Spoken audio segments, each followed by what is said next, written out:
Have you been in that situation? He's such a dumb champion. Yep. Why does it work like that? Why can't he do this? Why can't he? Yeah, of course he would pull some bullshit like that. Well, I certainly have. I don't enjoy League of Legends as much as I used to. Many creators are moving away from League, and power to them. I still enjoy the characters in its universe, sort of, if they weren't in it.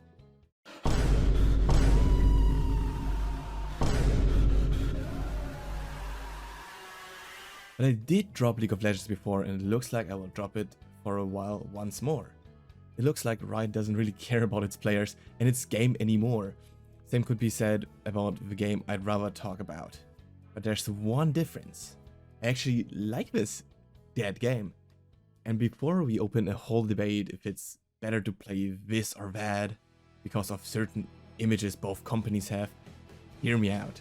What if I told you there was a MOBA that is easier to get into, is relatively more enjoyable, me at least, and still has somewhat of a player base despite the last update being in whenever. Also, it's an epic crossover, did I mention that?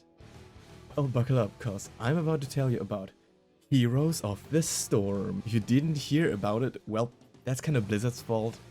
But yeah, it's a 5v5 MOBA based around the world of Blizzard games, where heroes like Tracer from Overwatch meet the Skeleton King Leoric from Diablo. Soon my enemies will suffer as I have. Where was I? So yeah, why do I return to Heroes of the Storm after all these years after its release?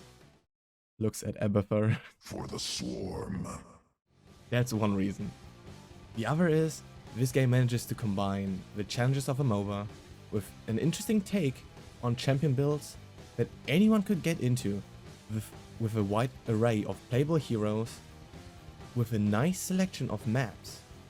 And not only that, but each map has its own small set of rules to keep the gameplay loop fresh and enjoyable. Let's get into the details. You have a wide array of champions or heroes, as the game's title implies.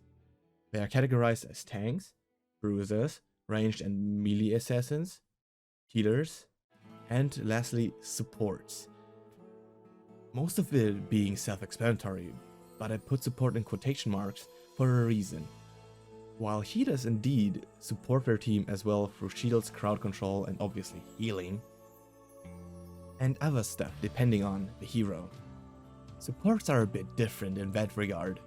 I tried to explain it with an example by playing a game with my favorite hero, Abathur. But before that, let me mention the queue system. We have Quick Match, which is its own kind of blind pick. You just pick your hero of choice, and the game will try to queue a balanced team and pair it up with similar opponents in terms of team structure. Then we have Unranked, which is just draft pick and a ranked mode. There's also ARAM mode, which I kinda missed out on. Once you found a quick match, you will be greeted by a splash art of a map you're landing on, with a quick explanation of the map's quirks.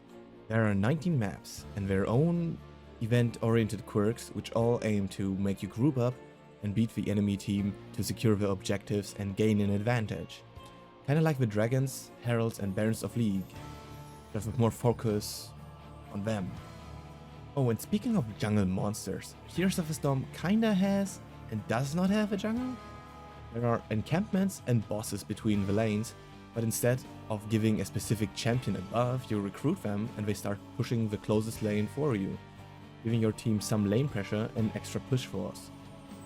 And there are different types of mercenaries as well, which also depend on the map you're playing on.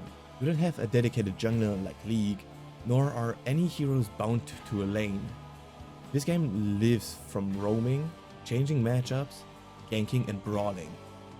So what happens once we load in? We spawn in the fountain, the announcer greets us on the map, we hear characters talk to each other, and as usual, we get hit by the question of which ability do I skill first?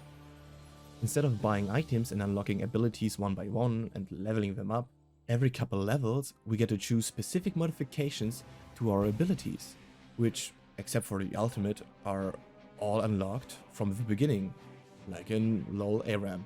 From the get-go, you're supposed to adapt to the situations you face in-game in a unique way, if you ask me.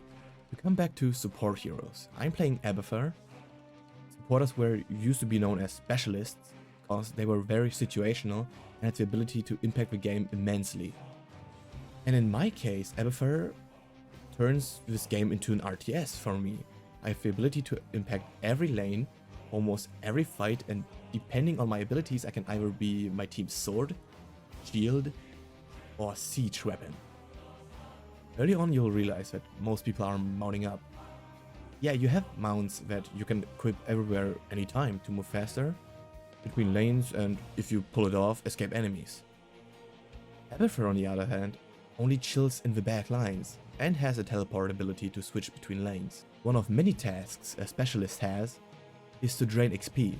Unlike League, the team shares their level. Specialists have the talent to gather a lot of XP.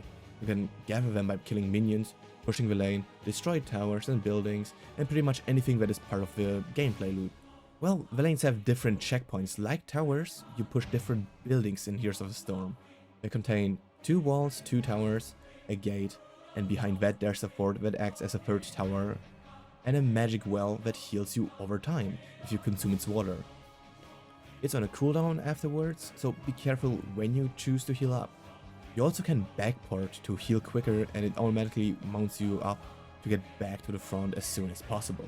Let's get to the most unique aspect of Heroes of the Storm, which also is tied to the ability system, the ultimate abilities. Once your team hits a certain level, the whole team gets to choose between 2 different ultimates for your hero. You can really adapt a lot to your enemies. You're never really held back because you're bound to the moveset of your hero, nor is your matchup a problem because you can always just switch and go help your teammates somewhere else. It's this freedom that makes me love this game, honestly. The thing that is even freakier, the game gives you another big choice later in the game. You can choose between a powerful buff to your ultimate, or you choose another powerful modification to your other abilities should you not see the potential in your own ultimate. So after a while of laning, brawling, and hunting down objectives, you stand in front of the enemy nexus, destroy it, and win the game. A team effort. The game announces who had the most impact on the game. Obviously I am the MVP because my support performance was outstanding, and the game ends. Didn't even take that long. HOTS games are much shorter than a regular League match, but I'm not going to end with only positives. Let's hear some negatives before ending this video. Number 1. The game hasn't been updated since 2022. Balancing and patching is not really a thing. All we have are functioning servers and enough players to now and then play a couple games. Number 2. Many consider HOTS a dead game. Despite having enough people online, the queue times did get longer. But if I can enjoy it, you too should be able to do so as well. Number 3. There is no all chat, never has been. In Quick Match you get an occasional good luck, have fun or GG from your team, and rarely someone is raging or flaming because the team performance is worse than the enemies. It happens, but it's rare. The only chatters you find are usually in ranked, and I swear, the chat escalates so quickly. HOTS players can be the most toxic people ever sometimes. Some guys threw a ranked game because they didn't want me to play my main Abathur, since they only saw shit Abathur players, and despite me doing well and us having the upper hand at first, they kept committing to ruining the game for me. I had a motherfucking win streak, and I told them that. And they instantly replied with, "Well, can I lose you this one, son?" So if these last points didn't scare you away, please consider playing Heroes of the Storm as long as it's alive before it shares the same fate as OG Paragon did, where everyone kinda started missing it and some were sad that they missed out on it. Don't be that guy and at least try it. Maybe if we show them that there still is an audience, they will keep HOTS alive? It's a small hope, and my wish? A man can still dream, can't he? I appreciate you for sitting through this one, and make sure to subscribe should you be interested in my little channel here. With that being said, have a nice day and ta-ta!